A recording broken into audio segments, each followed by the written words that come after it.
Whenever I play a video game, pick up a book, or watch a movie or TV show, I expect to be entertained first and foremost, and I think most people do. That is why they are called entertainment. But now a former Riot Games senior concept artist and an art director is saying that devs have an obligation to advance social justice, which is complete and utter nonsense. I have a few things to show off, but before we get into the topic, if you enjoy the content I create, check out the links in the description, follow me on social media, and consider supporting through Patreon or through YouTube memberships. Now, obviously, we know that a lot of the developers within the industry are extremely woke. They do not care about creating entertainment anymore, even though their obligation should be making entertainment first and foremost. And now that Gamergate 2 is going on, it is completely gloves off. These people are not afraid to voice their opinions, and they are not afraid to push more consumers away from their products, which isn't good for them. They need us gamers to be buying the content they're creating, and by saying things like this and by putting their opinions out there, which are completely incorrect, makes people not want to support them. It says a former Riot Games senior concept artist and current Easy Games art director, Michael Moreno, claims that video game developers have an obligation to advance social justice and diverse representation. He made these comments, but were recently brought back to public attention by, of course, Grums. He has been doing a fantastic job with, putting a focus on these developers who, unfortunately, are helping destroy the industry. There are so many activists that are running rampant within this industry and ultimately are affecting or creating content that we do not want. They are taking products, whether it is an existing IP, something like Tomb Raider, right? And they are inserting their own political narratives into it. They are not afraid to use it as their platform to get their messages across to people.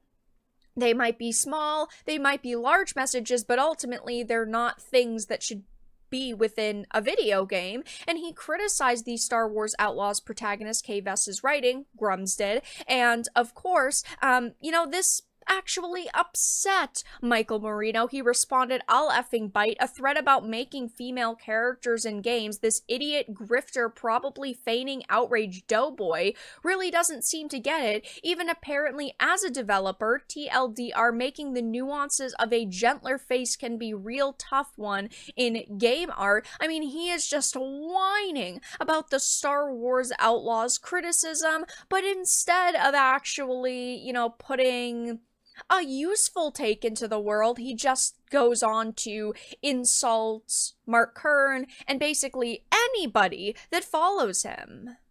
I mean, this guy had a complete and utter meltdown over the Star Wars Outlaws Backlash, going on about how male faces in video games aren't as edited as females because of toxic gamers, because toxic male gamers only want to see the most beautiful characters and they're so picky and they're so specific. But I've got to be honest, that shouldn't be a bad thing, to want to see attractive characters and beautiful male and female characters. Look at something like Stellar Blade. It is going to be extremely successful for multiple reasons, because of course it has amazing gameplay, it's very well optimized, very good game overall from what I've played in the demo, but at the same time, we saw the art director and the just general director of the game coming out and saying how proud they were of their creation and how they stuck by it and how there was no way they were going to cave into the demands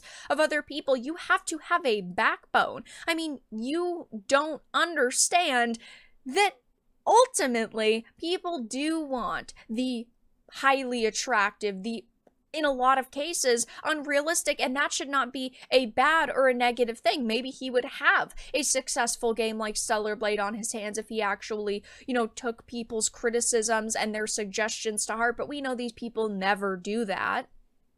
He said, people are picky and gamers throw shit fits because characters are not that pretty. We are allowed to criticize character artwork. He's so offended over criticism here. And of course, because he decided to attack anybody following Mark Kern or people who he deems are on the wrong side of Gamergate 2, people have been looking through his tweets. I'm sure he's going to lock his account soon, but he had previously said extremely lukewarm take as a game developer, a manufacturer of cultural content which specializes in resonance. You have an obligation to advance social justice and diverse representation.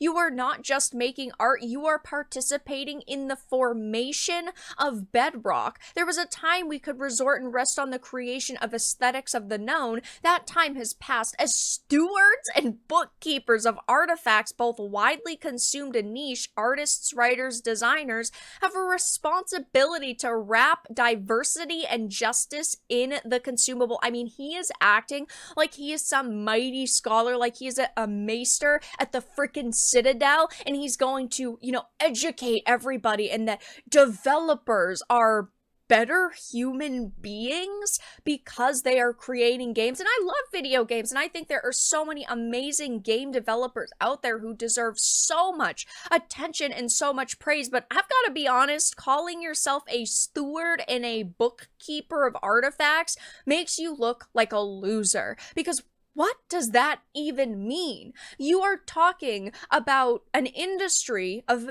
hundreds of millions of people, right? In totality, looking at the creators and also the consumers, but we are the ones who are keeping artifacts, and we are the ones that are protecting the past of video games. Because look at my shelves. I have tons of video games. I have hundreds of video games in my digital and, of course, physical library, but instead he's acting like he's the head honcho, like he is a amazing human being, which is completely and utterly absurd. And even if what he was trying to tell us had merit, which it doesn't, his job is not to put us in a classroom, but to give us an avenue of escapism. And yes, you can learn things in games, and escapism has always included some type of joke or moralistic lesson, but it should never be about directly educating on a topic. There used to be a type of video game called edutainment, and at least with that, you knew what you were getting. Now they're just hiding the message they want you to consume. And again, their message is meritless. He truly thinks that this is going to, get him followers. He really thought he was doing something with this post, like he was going to be praised, and there were going to be hundreds and thousands of people who agreed with him and said, you know what, you are correct. You are the steward and the bookkeeper of artifacts in the gaming industry, which just, of course, is complete and utter nonsense. I mean, these people have egos the size of Mount Everest. They just do not stop. And every single time they put their bad takes on social media, they get completely roasted for it, which is what is happening now. He said that anybody following Mark Kern or on, again, what they deem as the wrong side of Gamergate 2 are dipshit suckers. I mean, this guy is a straight up political activist. I have no general respect for an individual like this who cannot see what people want within their entertainment, in video games, and what we actually want from the industry in totality. It's so sad to see that there are so many activists running rampant. A former Riot Games concept artist, an Easy Games art director. People like this are only hurting the industry, not helping it like they claim to be.